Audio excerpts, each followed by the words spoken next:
Hey guys, welcome to the Lunge podcast. Happy New Year. Welcome to 2022. To kick off the year, we thought we'd give you our thoughts on planning 2022. You're probably sick to death of hearing every productivity or self-help person giving you their thoughts on goal setting and that sort of thing. So here's another We're one. going to give you our so here's another one to add to the list. Exactly. Here are our 5 simple steps which apply to anyone trying to achieve anything, mainly in training, but you could probably extrapolate it to other areas of your life as well. And we're going to talk about things from a competitive but also non-competitive point of view, which I think is the majority of people and clients if you are a trainer. But before we get into it, as ever, a big thank you to our show sponsors, Wit Fitness, wit-fitness.com. Please use discount code LL15 to get 15% off your purchase, and Hytro LL20 to get 20% off any Hytro purchases. The shorts are out now and I've tried them on and I'm excited for Good, what they're going to do to my legs. Yeah, they're really good, really good. And it's definitely something that I want to try and do a little bit more in and, play around with those shorts. They're so much fun. And the leg pump is just insane. So definitely be on the lookout for that. Also, if you are looking to get stronger this year in under 60 minutes, head over to my website, robstartspt.com, and check out my Stronger 60 group training. We're launching the first season on the 10th of January. So if you are interested, do head over, check in the description box down below, and you have more information there. But 5 steps sounds nice and easy, mate. Where do we begin?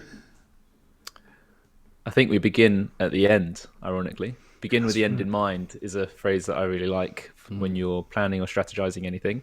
So ultimately, where do you want to end up? Like being clear on what that end outcome is means that we can reverse engineer the steps required to get there. So that means your standard goal setting. We do a whole episode on that. I can't remember what number it is, but have a little scroll. Probably this time last year. Easily. Yeah, maybe this time last year. He's only joking.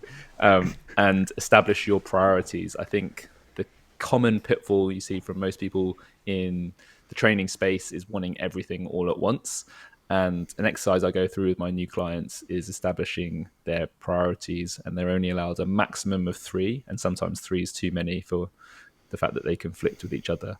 And just consider them from a health perspective, a performance perspective, an aesthetic perspective, and figure out whether they're actually synergistic, that they work together, or they're conflicting. Because say you want to get shredded for a holiday, but you also want to PB your strength numbers, they're quite difficult things to work together. But if you want to, I don't know, do more cardio and lose a little bit of weight, then maybe they go together a little bit more synergistically. And I think that's step number 1 is establish your goals and priorities. Yeah, I guess that's why a lot of people, when it's usually funny, the goal you said there is why people then start running when they want to lose weight, because it makes sense most of the time, even though you can lose weight in probably a lot more effective ways and actually gain muscle and get a better body composition by strength training, resistance training in general. That it doesn't always make sense to people that aren't necessarily fully aware of what they can do to actually achieve their goals. And that's why obviously it's so important to either listen to our podcast and all the episodes we've done on this, or talk to a professional and get a good insight. But I think it's great. It's great that you want to start moving, but you might be able to do it in a more effective way. Yeah, I think that's the summary of that is that I can't tell you what you want, but I can help you get it. So just that initial exercise of really getting clear of what you actually want, and if you have these contrasting goals, you can put together a plan to achieve them, maybe one after the other rather than at the same time. But the less things you focus on, the more easily you're going to achieve them. Whereas if your energy and effort and focus is spread thin, you're much less likely to achieve it. And I think for the competitive athletes, they're obviously going to be focused more on performance than necessarily health, unless it's from an injury point of view, or aesthetics. So this applies within performance as well, especially if you do a mixed modal sport like CrossFit. What aspect of your performance is the highest priority? So what is your limiter to your overall CrossFit performance? Is it your engine? Is it your gymnastics? Is it your weightlifting? And prioritizing as well, because I'm sure all CrossFitters have got goals for every movement in CrossFit that they want to get better at, all of them. But actually having a prioritization exercise, I think Jocko Willink says prioritize and execute, which is a nice little catchphrase to just say, right, we're going to work on this for this chunk of time during the off season. We're going to work on that in the lead up to the Open, whatever it is. Just having the realistic understanding of what goes together and what doesn't is key. Yeah, I think as well, like what I love about that Jocko quote is that point of basically, it's all well and good putting it all down on a bit of paper and saying this is what I'm going to do. It is that thing of actual execution. And a lot of the time when we have these goals, we can get bogged down in the nuance and like all the details that it's like, where do you start? And it's just so important to just start with something. And if you have a goal that's quite a big goal, say you want to lose, say 7 kilos, right? And you not Exactly. I don't know, mate. It might not be in the time frame of by March of 2022. So you need to obviously plan that out by say weeks, months, and stuff like that. So say, cool, what do I need to do to get to that point? And if you are far behind or in front, you can then obviously auto-correct and change where necessary to make sure that you achieve your goal. But it can be bogged down. If I say to myself, I want to lose 7 kilos, it's just like, fuck, okay, that's a lot to get done. But if I break it down, it might not actually be as bad as possible. So my priority might be to lose weight, but then, you know, and then to also get strong at the same time. A bit conflicted, but we'll see. Yeah, but like I think once you've got them set out, you can then start to evaluate how well they work together. And if that's required, like if you need to cut 7 kilos but maintain or improve your strength because that's your sport, then that's just the situation you're in, and it's not ideal, but it's reality. So you just got to work with it. But yeah, so I think. Go on. I think that's kind of the main thing for me, though, is as I've got a baseline. So our point number 2 is like understanding where you are now and where you are currently. So you need to be able to set a baseline for, cool, this is point 1, this is point A, this is where I need to begin. And then doing any things that you need to, whether that's some taking measurements, taking photos, doing any testing, like from either like say 1RM test, 5RM, whatever, that's performance metrics, or whether it's getting your blood work done. So, you know, because you might have a health-based goal. So, you know, having all these different understandings of where you are now gives you a better understanding of if you're moving in the right direction when you reassess down the line. Spot on. I think exactly that. And once you're clear on what you want or where you want to end up, then getting a current state analysis of where you are. I think a lot of people refer back to their lifetime best numbers from a strength perspective, or they're never actually getting a clear picture of their health. So if they want to be healthier, what's the metric that you're using to measure your health? It could be pain during exercise or a certain movement, and then you can just make that a subjective score out of 10. But from a real life objective data point of view, I would highly recommend getting your bloods done.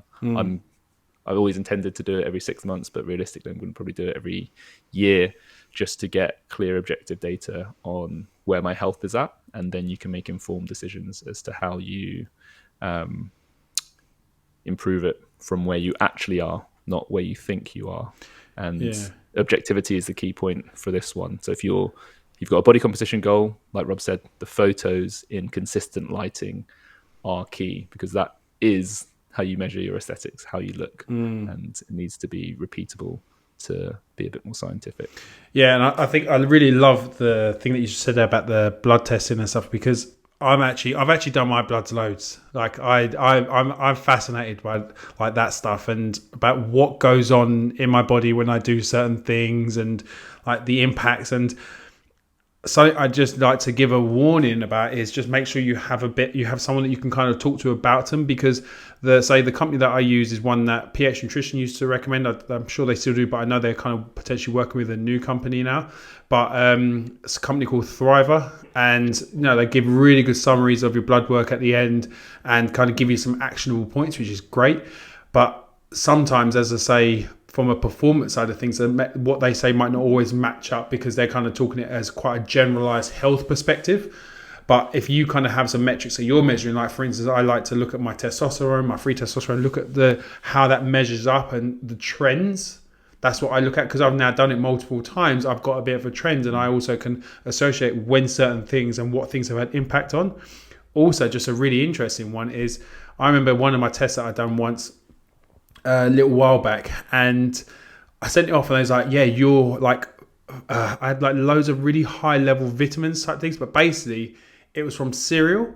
So like literally the day before, I smashed back a massive bag of granola, and it had like a bunch of obviously like 4 or 5 vitamins and like all that stuff, right? And they were just like, yeah, something's not right here, and it was that, and I was just like, they go, you might want to cut back and sit, and I was like, oh, okay, because I didn't even think of that at the time, but I was like, shit. So when I actually got the results, so if you do decide to take your bloods or anything like that, again, try and be as normal as possible when you take it.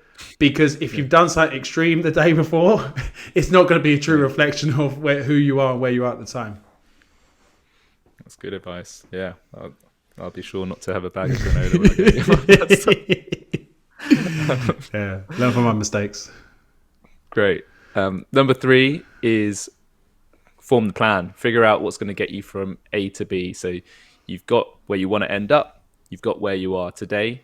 How do we actually get there? And kind of what we said last episode about expecting a bit of chaos. We know where we want to go, but having a little bit of flexibility about how exactly we get there is something that needs to be factored in. But having a plan, so like, let's stick with Rob's 7 kilo cut. He knows where he wants to end up, but he might have a weekend where he goes slightly off plan, and he needs to then do something slightly different. Like if he's not tracking exactly the way he wants to, then he doesn't just stick to the same plan that he's currently on. So having a strategy in place with enough open-mindedness that you can adjust if necessary. Yeah, because I what's always great is, for me, most people's yearly goals start in January 1st. Like, right, new year, new me, crack on, gonna do my thing. My birthday's on the 15th of January, and you're just like, and I know yours is very soon as well. It's just like, so if you did have any aesthetic goals or anything like that, 2 weeks in and you're already fucking them up. You're like, oh, bloody hell. So I'm just like, but sometimes it's, you have other priorities, so you don't go too far, of course. But you do need to be careful and make sure you've got that plan. I think the other thing I want to say about the plan is that it needs to be sustainable. The other common pitfall is to go all in super radical on January the 1st and something that you actually can't keep up. So it's very common advice, but for good reason, that you need to have something you can stick to. So the minimum effort for the maximum returns. James Clear, Atomic Habits, is probably one of the most quoted things out there, but he has lots of great strategies for how you actually make things stick. One of them is reducing the barrier to compliance. Essentially, how do you make the good habit easy for yourself, and how do you make the bad habit more difficult? And the reason that's so important is just that if it's sustainable and easy, it's going to be more likely that you stay consistent, and consistency is what generates the results over the long term. So let's keep using Robert the example because it's front of mind. But him like having 1,000 calorie deficit is absolutely not sustainable between now and March. He's going to feel like shit. His training's going to be bad. He's going to be irritable. So what is a realistic deficit that he could put himself in for that period of time, which is going to achieve the goal? And a later step, which we're not going to jump too far forwards towards, will help us calibrate that.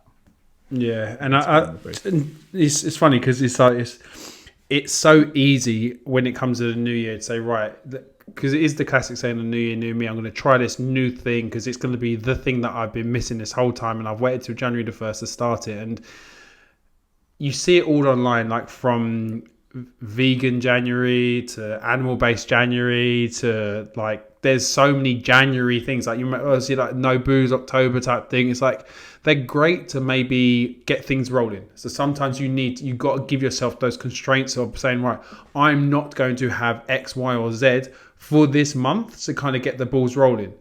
But it's then when you think about, cool, is this something I'm going to be planning on doing long term? If it's not, then you have to ask yourself, is it actually worth sacrificing that much for such a short-term win, because what you might win in that month for following whatever plan you're choosing, you'll probably end up bringing it back on anyway in long term, because you're not sticking with the thing that's got you to that initial, say, using the weight loss as the example. So it's just very easy in January, where there is so many things going on and so many adverts saying like, do this to lose X amount, do this, and you're just like, fuck, what do I do? It's like, how about just do a little bit consistently, and then you're going to improve. Yeah, spot on. I think number 4 is very much in line with that in terms of putting in realistic and achievable habits, routines, or daily tasks. The way I like to think about this is, what would the person who already has this or is able to do this do on a daily basis? So if your goal is lose 7 kilos, what does a 93 kilo person do on a daily basis? How much do they eat? How much do they train? Or if your goal is squat 200 kilos, what would somebody who squats 200 kilos be doing? Or what would a dedicated CrossFit athlete be doing in this situation? And on that, through that long-term lens, how can you make your lifestyle like that, rather than just do it for a short period of time? You're actually trying to embody it and become that person. So whenever, I can't remember who it was now, but someone has a nice illustration of this, where you're trying to lose weight and you're at a restaurant. It's like, what would somebody who's X% body fat order? Because that's what I want to be. So that's what I'm going to order. It's not in this moment right now, short term, what do I want? It's making sure that the long-term wants are front of mind rather than the short-term wants, because that's ultimately how you get there. If you're constantly prioritizing short-term over long-term, you're not going to get there. So having that lens and that perspective, I think, helps make those decisions easier, because you're actually getting what you want. It just is over a longer time horizon, rather than what you want right here, right now, with your inner child shouting at you. Yeah, I guess that was most of my Christmas period. I think I tried every company's mince pies, and and it'd be, Hannah might have one, I'll have 5. So I'm all for being going straight away to that short term want. But I think one of the really important things here for me as well is, if you've got a time-based goal which is quite short term, you're probably going to have to do things outside of the normal. Like, you might not be able to be doing something that's completely sustainable, because you've got such a short time frame where you have to do something that's unsustainable to get you there. Like, using me as the example, the fact that we spoke about me needing to lose 7 kilos because I currently sit at 100 kilos. So I either stay here and compete in the 103 kilo weight class, or I cut down to the 93 kilo class and be a lot more competitive if I can maintain it and potentially improve my numbers. So I might have to do something that's unsustainable to get me down to that 93 kilos. But I have to understand that what I'm doing there isn't a long-term thing. This is just going to get me to where I need to be, which is why setting those time frames of understanding what's a realistic amount of weight I can lose per week and still maintain performance. If it doesn't look like I'll be able to actually get there in time, then I say, okay, cool, I might have to have a bit more of a cut, or I just decide to not. And that's the thing. And at the end of the day, it's like, for the competition I'm competing, it is for fun. But I do think that if I compete at 93, I'll be competing alongside someone that I'll be doing a competition with, rather than in the category above. So it's a decision I want to make. And I think what you said there about when you're at a restaurant and thinking about what would someone of X body fat order. Something I like to, analogy I like to always use is, the reason why I always yo-yo back to 100 kilos is because I have the mindset of a 100 kilo man. Like, I know my set point is 100 kilo Rob. I like to eat what I want, drink what I want, and that's who I am. If I want to weigh less and I want to become the 93 kilo Rob, there's a lot of things I have to change about myself. I can't change them all at once if I want to get down to 93 and say sustain it, because I'll be changing too many habits from day one, which will not be able to be sustainable. So as James Clear said there about, you're making those small little changes along the way, because you say, cool, okay, this feels like a habit that I've nailed down. Let's add another one. Then do that for a couple of weeks, add another one. Rather than saying, right, I'm going to not eat this, not drink that, not do this, and all these knots. And you're like, oh, fuck, this is boring. And it's why people then end up failing, because they've changed so much about their life that they're like, what happened to what I enjoyed about life, which is having all the small little things. And it's about, again, I think you're probably a lot better than me, but being a little bit more enjoying it for what it is rather than over consuming it and just, binging. Basically, I'm quite a binger when it comes to food and drink. Well, I think you make a really good point there, which leads us on to point 5, which is to have regular checkpoints and course correct. So in that, and that it's not an analogy, it's a real life example for you of, if you want to become the 93 kilo Rob, you don't need to go from 100 to 93. You need to go from 100 to 99, and then from 99 to 98. And having these regular checkpoints tell you whether you're moving in the right direction. And say you have Christmas week and the needle moves the wrong way on the scales, that doesn't mean it's a failure and that you've ruined things. It just means you need to course correct and the next week be a little bit stricter. But it's those small chunks of progress that you can celebrate as wins that move you in the right direction. And you don't need to be a totally different person to be 93 kilo Rob compared to 94 kilo Rob. But as 100 kilos, it feels like a huge change. But that slow incremental change is that compounding interest effect of no one change feels dramatic, but when you add them all together over a long period of time, then that's where the huge changes and huge results come from. So from this point of view, it's super important to do your retests. So it doesn't necessarily mean you've got a strength test every week to 1 rep max, but having those cornerstone sessions where you're doing a certain set. So you could build to a heavy 5, and as long as your heavy 5 is going up consistently over time, your heavy 3s, heavy 2s, whatever it is, if you're doing row repeats, you're doing 10 by 500 meters on the rower with the same amount of rest, are those getting better? You know that the fitness quality associated with those sessions is improving, and so you are able to see whether what you're doing is working. And if it isn't working, you're plateauing or even going the wrong direction, then you know something needs to change.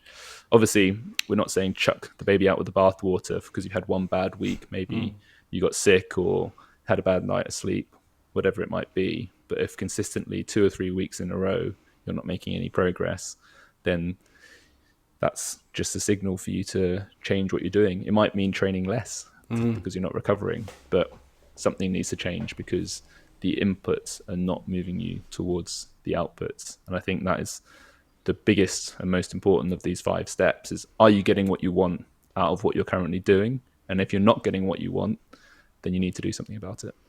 Yeah, I think that's massive. And also then making sure your tests that you're using to measure, whether that is your photos, your weigh-ins, your measurements or strength tests, like they're specific to the goal that you have.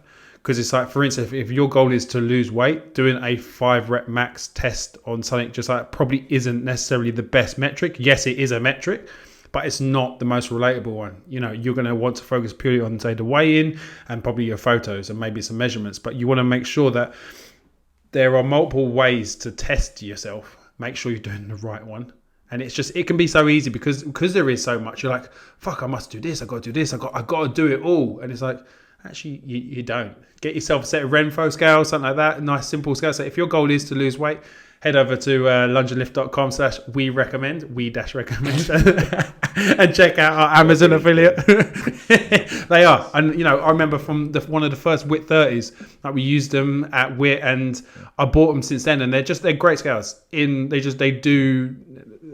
not selling you Renfo scales, but they are great for giving you a bit more of an insight into what's going on and, gives you some good data to kind of pull from. So, but yeah, I think it's with the new year, it's very easy to get carried away in the whirlwind of everyone's goal. And also don't feel bad that you've got a goal. I think it also gets kind of bastardized that, oh yeah, you're a new year, new me kind of person. It's like, oh fuck yeah, I am. I've used this as a date to kind of maybe make some changes in my life. Don't feel bad about that. And I say that in a loving way because it's you see online now just, oh, you need to be like this or you need to be like that, and it doesn't matter if you are a sheep in this way of what you've waited to the new year because you wanted to enjoy yourself over Christmas.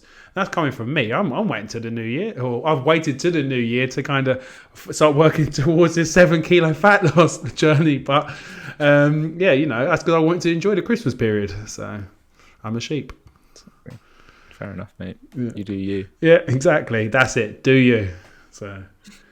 But I really hope. So let's wrap it up there. We got 5 action steps. What are your priorities? Get clear on where you want to end up, and as a rule of thumb, have a maximum of 3 key focus areas and consider health, performance, or aesthetics. Number 2 is set a baseline. Get very clear on where you are currently against your priorities and goals, and have some objective test or measurement relevant to those goals. Then 3 is forming a plan. So figure out a strategy that's going to get you from A to B, from where you are to where you want to be. And number 4 is put in routines, habits, or realistic and achievable tasks, maybe on a daily basis, that are essentially a sustainable program of behaviors that will support the plan in step 3. And then number 5 is to have regular checkpoints and course correct if necessary, so that you're never straying too far from the plan or strategy, and you can change things if you need to because you're not getting what you want out of your approach. Beautifully put, mate. Well done. Thank you. Thank you very much. Thank you. Thank you guys for listening today. Do let us know your New Year goals. We'd love to hear from you and kind of hear if maybe this 5-step plan has helped you kind of put your goals into perspective and giving you a good insight on how to achieve them this year. We'd love to see some of your goals. So if you do, don't forget to tag us on social media on Instagram at lunge.lift. Head over to our website, lungeandlift.com, for all things Lunge and Lift. And if you want to ask us any questions for the podcast, you can either do it on Instagram or head over there to our contact page and ask us there. But as always, thank you very much for listening. We really appreciate the time that you're giving to us. And as always, if you do want to leave us a review, head over to Apple Podcasts. I always say Apple iTunes. I've gone way back in the day. It is Apple as well, mate. I know. But do they even still have iTunes? Yeah. Is it still iTunes? Yeah, I know. Okay. Yeah, I can see it on my little bar there. Oh, you got the nice new MacBook, haven't you? So, yeah. So, okay, head over to Apple Podcasts, leave us a 5-star review or whatever you want to give us, and maybe leave a comment. That'd be really appreciated. And lastly, if you want to help support the podcast, you can either head over to YouTube, subscribe to our YouTube channel, Slowly Building, which we really appreciate, or head over to our website and check out our We Recommend page and look at all the bits and bobs that we recommend off Amazon. So, thanks a lot for your time. Thank you very much, and we'll see you next week. Cheers, guys. Happy New Year.